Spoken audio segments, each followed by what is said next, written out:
तो आज हम लोग 10वीं कक्षा का त्रिकोणमिति का परिचय देखेंगे।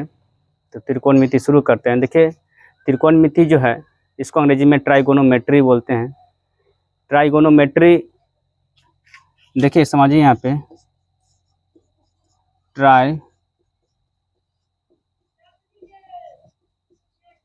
ट्राइगोनोमेट्री। तो ये जो है, देखिए यहाँ पे ट्राई का मतलब क्या हो जाएगा, 3, अगोन मतलब भुजा, और मीट्री का मतलब माप। तो फाइनली इसमें जो है हम लोग, यानी कहने का मतलब कि 3 भुजाओं की माप के बारे में पढ़ना है, और 3 भुजाओं से जो घिरी ज्यामितीय आकृति होते हैं उसको त्रिभुज कहते हैं। और त्रिकोणमिति में फाइनली जो है हम लोग को समकोण त्रिभुज के बारे में पढ़ना होता है। समकोण त्रिभुज उस त्रिभुज को कहते हैं जिसका एक कोण 90 डिग्री होता है। समकोण त्रिभुज उस त्रिभुज को कहते हैं जिसका एक कोण 90 डिग्री होता है। यदि त्रिकोणमिति का परिभाषा पूछा जाए तो क्या बताएंगे कि 3 भुजाओं के माप को त्रिकोणमिति कहते हैं। ठीक है, तो परिभाषा बेसिकली एग्जाम में नहीं पूछा जाता है। तो हम लोग को त्रिकोणमिति में जो पढ़ना होता है, फाइनली समकोण त्रिभुज के बारे में पढ़ना होता है। समकोण त्रिभुज किसको कहते हैं? वैसा त्रिभुज जिसका एक कोण 90 डिग्री का होता है। यानी अगर हम इस त्रिभुज की बात करें ए बी सी, इसमें ये एंगल जो बी जो है ये 90 डिग्री का होता है।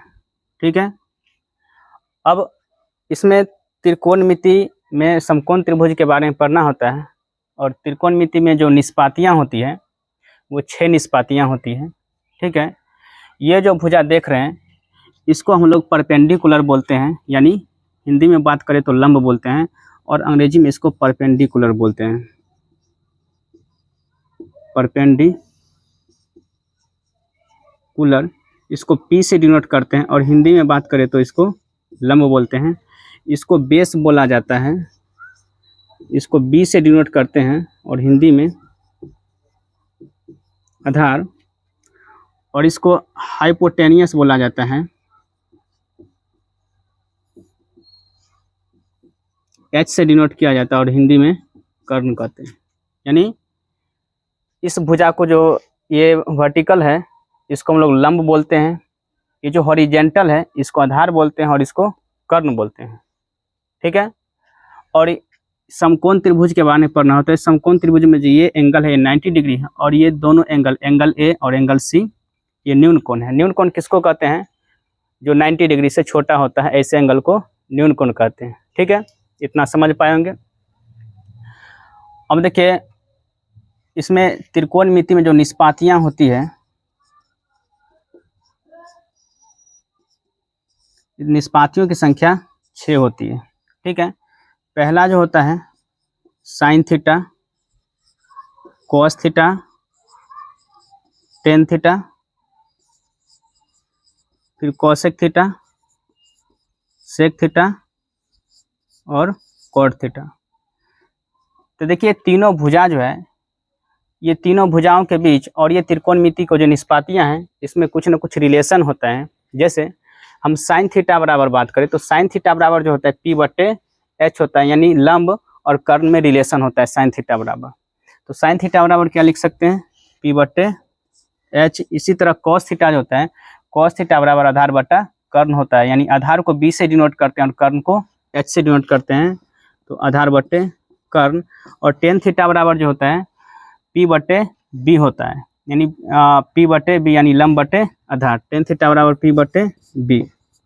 अब देखिए, साइन कॉस टेन, ये साइन कॉस टेन इसी को उलट देंगे तो कॉसेक सेक कॉट आ जाएगा। यानी अगर साइन का उल्टा करें, साइन बराबर P/H है तो कॉसेक बराबर क्या हो जाएगा? H/P। इसी तरह कॉस जो है B/H है, कॉस को पलटेंगे तो सेक आ जाएगा, और सेक बराबर हो जाएगा H/B। और टेन को पलटेंगे तो कॉट आ जाएगा। तो टेन बराबर P/B है तो कॉट बराबर B/P हो जाएगा। ठीक है, तो ये 6 निष्पातियाँ होता है, ये 6 निष्पातियाँ करा, और ये फार्मूला होता है। एक बार फिर से रिपीट करते हैं। साइन थीटा बराबर P/H होता है, कॉस थीटा बराबर B/H होता है, और टेन थीटा बराबर P/B होता है। ठीक, कॉसेक बराबर H/P, सेक बराबर H/B, और कॉट बराबर P/B। ठीक है, अब देखिए, आपके पास तीन भुजा है पी बी एच। एक पाइथागोरस थ्योरम पढ़े होंगे। पाइथागोरस थ्योरम क्या होता है कि लंब का स्क्वायर प्लस आधार का स्क्वायर बराबर कर्ण का स्क्वायर होता है। यदि मान के चले इसमें आपके पास लंब दिया हो, आधार दिया हो, तो कर्ण कैसे ज्ञात करेंगे? हो सकता है आधार दिया हो, कर्ण दिया हो, तो लंब कैसे ज्ञात करेंगे? हो सकता है लंब दिया हो, कर्ण दिया हो, तो आधार कैसे ज्ञात करेंगे? तो ये जो है तो पाइथागोरस एक थ्योरम होता है।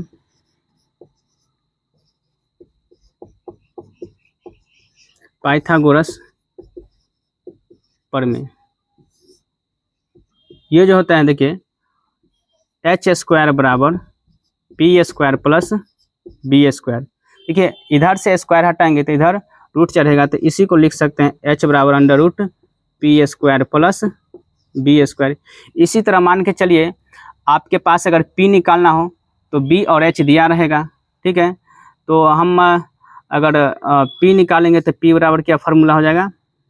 H square minus B square. इसी तरह बी निकालना होगा तो बी बराबर क्या हो जाएगा formula? H square minus P square, ठीक है।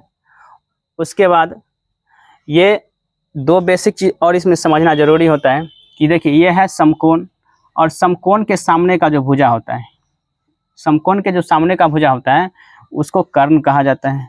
तो यहाँ पे एक नोट में लिख सकते हैं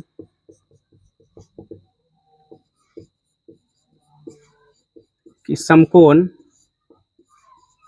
के